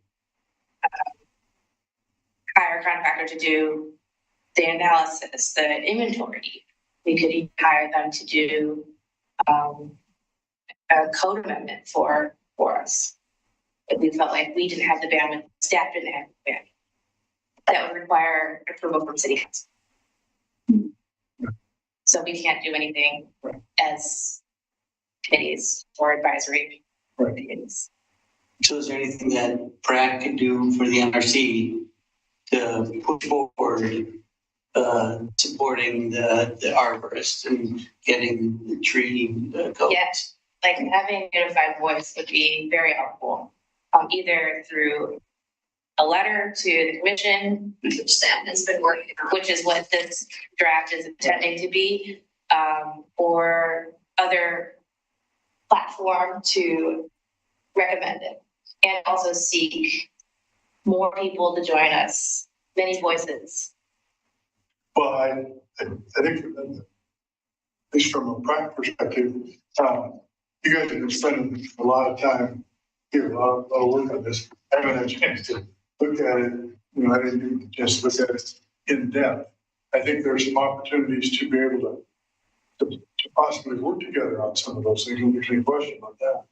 I think this, what kind of a letter you send to the city commission and how focused pointed it needs to be is probably a critical thought process. I welcome feedback. Yeah. That's why I gave you the hard copy. You can take that right then. I would suspect, I'll get my other PRAC members here, they want some more time to look at something like this before they'd be willing to move. Am I right? I think we basically, being on both boards, like I think we covered pretty much the main points, like, the discussion that was up here. Yeah, I think that was the point of the meeting, was to just like come with feedback. And if there's additional feedback, I think that can happen. But I'm fine with it. I don't know if it would be. I think it'd be it's something that I would vote for, absolutely. But is there something that you can go ahead and narrow down instead of 5 points of fine print?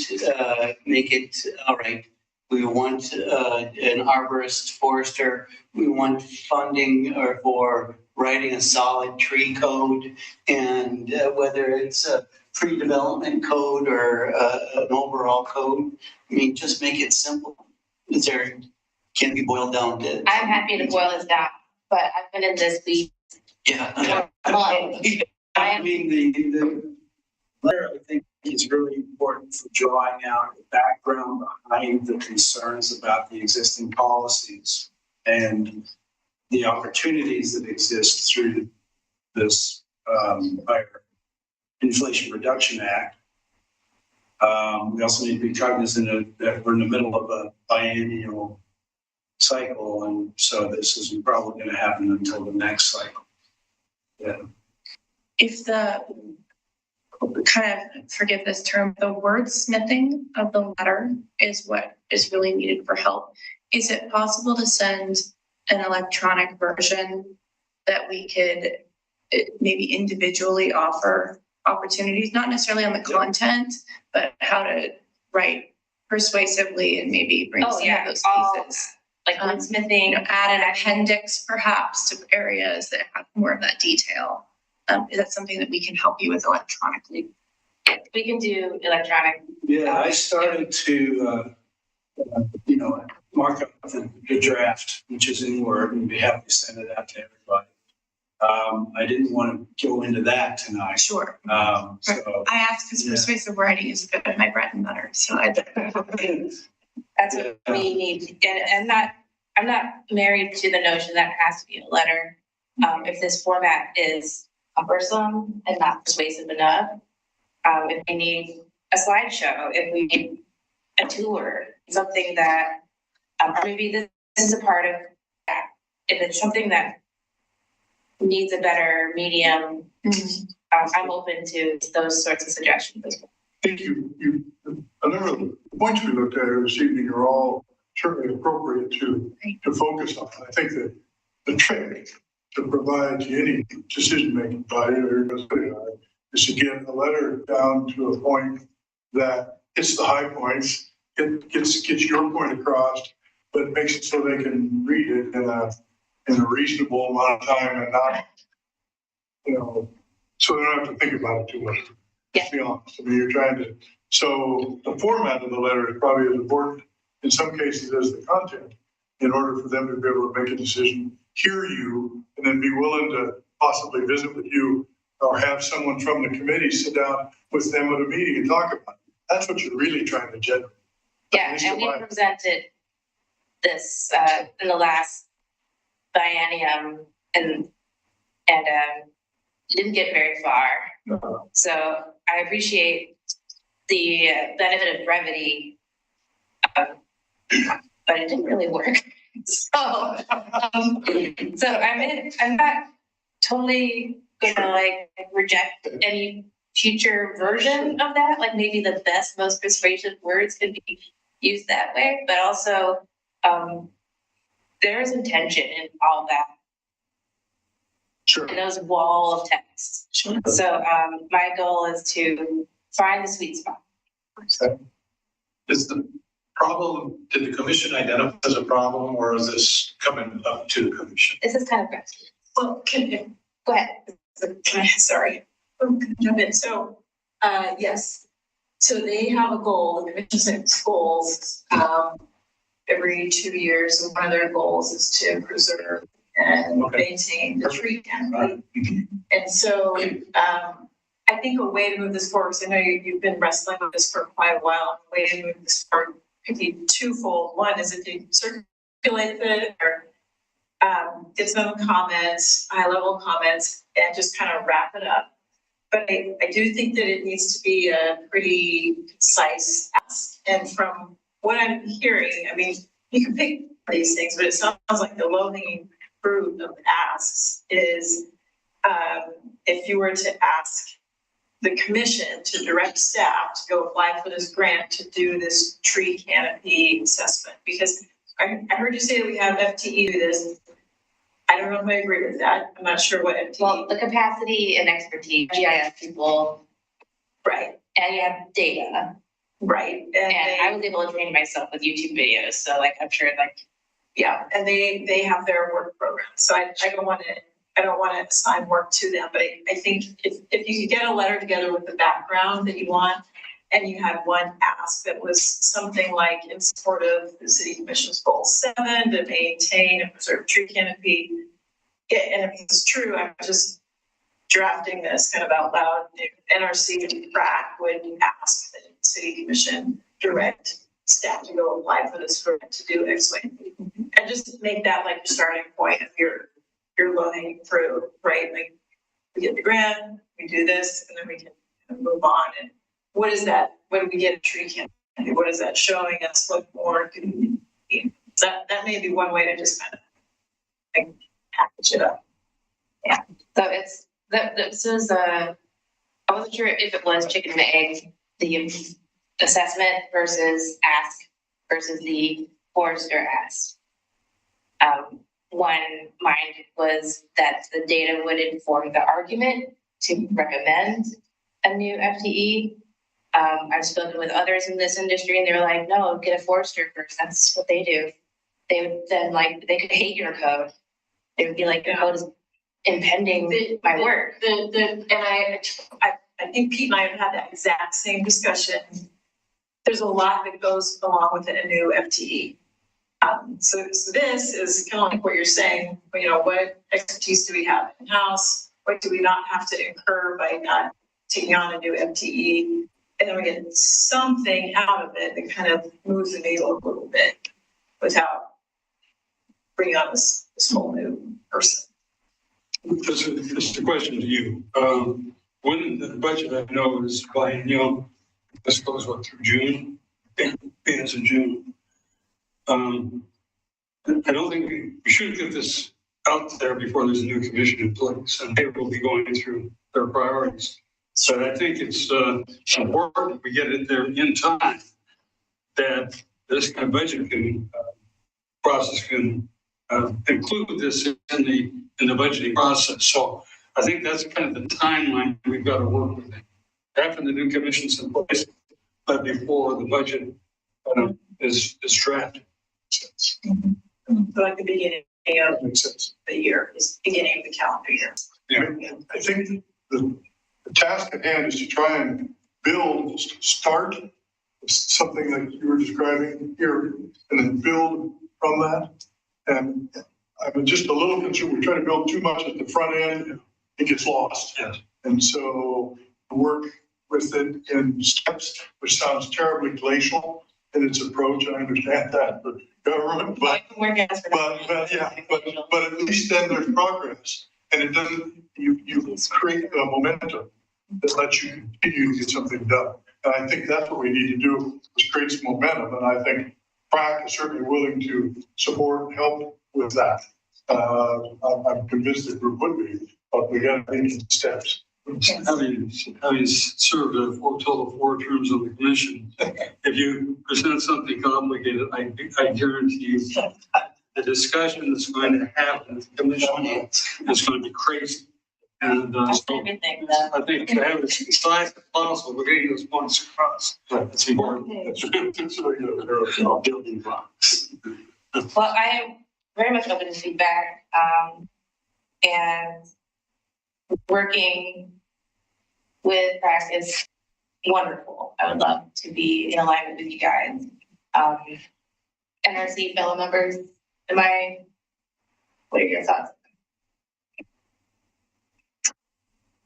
I'm also like kind of, just let's present as much information as possible. I think that it's problematic perhaps in terms of the conversations that happen after that. But I do think providing context and history, given that we have requested funding for a city forest or council, that hasn't been a priority. And so I think that some kind of in between, perhaps step 1, step 2 thing, instead of let's just ask for one thing. We can include all that information, but probably just in terms of setting a timeline, this is the first step kind of thing, and probably that makes sense. But it doesn't have to. I'm open to feedback. I think I go back to maybe trying to identify the deficiencies in the code and using that as kind of so that your ask for an FTE is down. You don't necessarily need an arborist to write the code for. I think that's what the committee is. A lot of research can be done, but identify the deficiencies in the code and then try to address those in some sort of a plan, and then some of the rest of it would fall into place. But without a code, that's you just spinning your wheels. Yeah. And to just make the commission more interested, it's addressing one of their goals. So the goal is the canopy, and just to know what you have. That's a sure way to success usually. Yeah. Addressing one of their goals. Yeah. Oh yeah, I agree. So, all right, well, it's about 1:15. I want to respect time. So, do we need a vote? Or what would be best to encapsulate this discussion? The next NRC meeting would be in 2 months' time, December. Is that a good time to come back with it?